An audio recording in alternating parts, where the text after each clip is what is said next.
教授、あの店員さん、指輪の色紫、マスターランクですよ。珍しくもない。え？今オートのアイテムショップの店員の3人に1人は魔法学園卒だ。そんな魔法が使えるならもっと稼げる仕事がない。彼らは過剰な高学歴、いつか宮廷魔導士になれるという幻想を抱えたまま、時給900円でゆっくり人生を失っていく。ファンタジーリアリストへようこそ。進行のミヤです。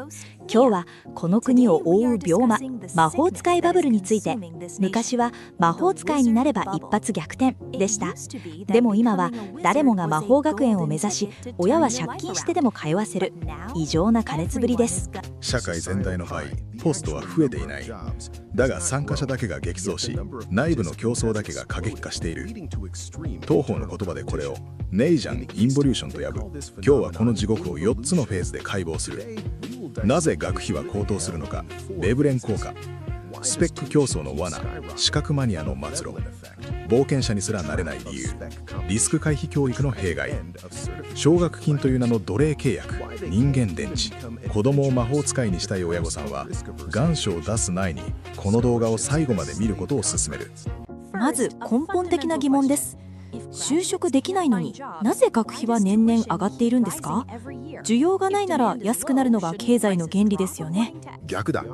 高いからこそ客が集まるのだよ。少子化で生徒の奪い合いが起きている学園側は、教育の中身ではなくブランドで勝負するようになった。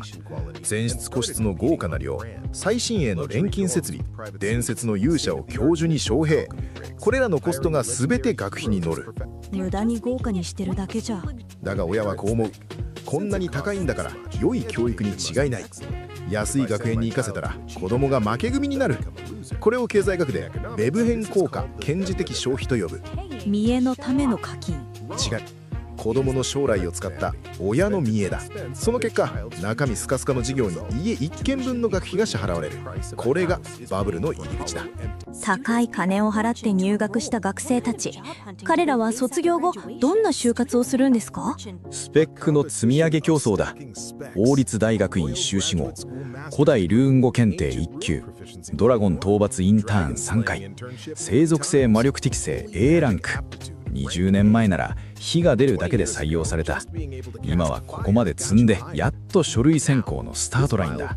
これ研究してる時間あります？ない。だから今の若手はテストの点は高いが実践では使えない。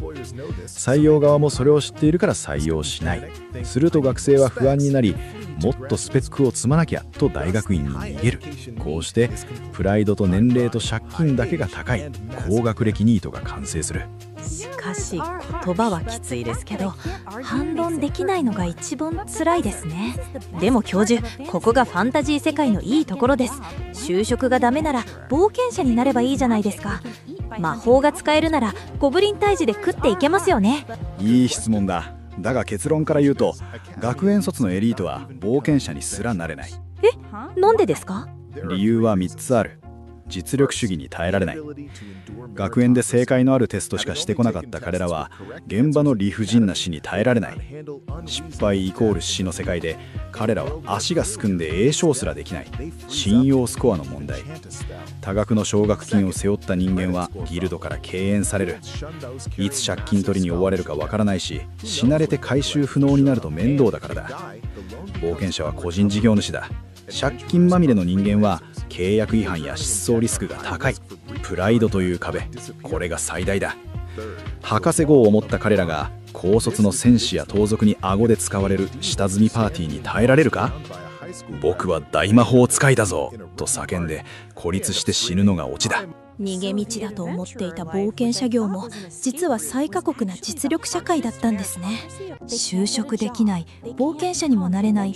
でも莫大な学費のローン、奨学金の返済は始まりますよね。そこで待っているのが魔導育エル会による合法的な回収システムだ。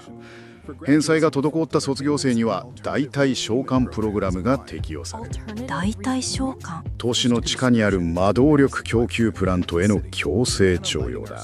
街灯を灯す魔力、工場の動力、あれは自然エネルギーではない。夢破れた高学歴魔法使いたちが吸い上げた魔力なのだよ。比喩じゃなくて物理的に人間電池。彼らはカプセルの中で一生を終える。国や学園は最初から優秀な魔法使いなんて求めていない。都市インフラを支える従順な電池を生産するためにバブルを煽っているとしたら、吐き気がしてきました。これから学園を目指す子たちはどうすればいいんですか？答えは一つ、競争から降りろ。王道の攻撃魔法や宮廷魔導士を目指すな。そこはレッドオーシャンだ。狙い目は汚れ仕事、ブルーオーシャンだ。下水道の詰まりを直す水魔法配管工、害虫を駆除する毒魔法スペシャリスト、魔道具の廃棄処理を行う解体屋、プライドを捨てて人が嫌がる場所に魔法を使え。そこには学歴もスペックも関係ない確実な需要と金がある。大魔法使いの夢を捨てて魔法が使える便利屋さんになれと。それが人間電池にならずに生き残る唯一の道だ。今日の話を聞いて進路希望調査票を書き直そうと思った学生の方、賢明です。それでもどうしても学園に行きたいという方のために、私のノートで絶対に手を出してはいけない F ランク魔法大学リストと奨学金破産を防ぐためのキャリア設計図を公開している。夢で人生を棒に振りたくない方は概要欄からチェックしてください。今日の動画が胃に穴が開くほど有益だった方は高評価とチャンネル登録をお願いします。次回は東洋竜はなぜ羽なしで飛べるのか、雲と雷を操る生体リニアモーターの正体について、東方の神秘を科学的に解剖する。みんな大好きドラゴンの登場ですね。西洋竜に続きドラゴンは2回目の登場です。それではまた次回のファンタジーリアリストでお会いしましょう。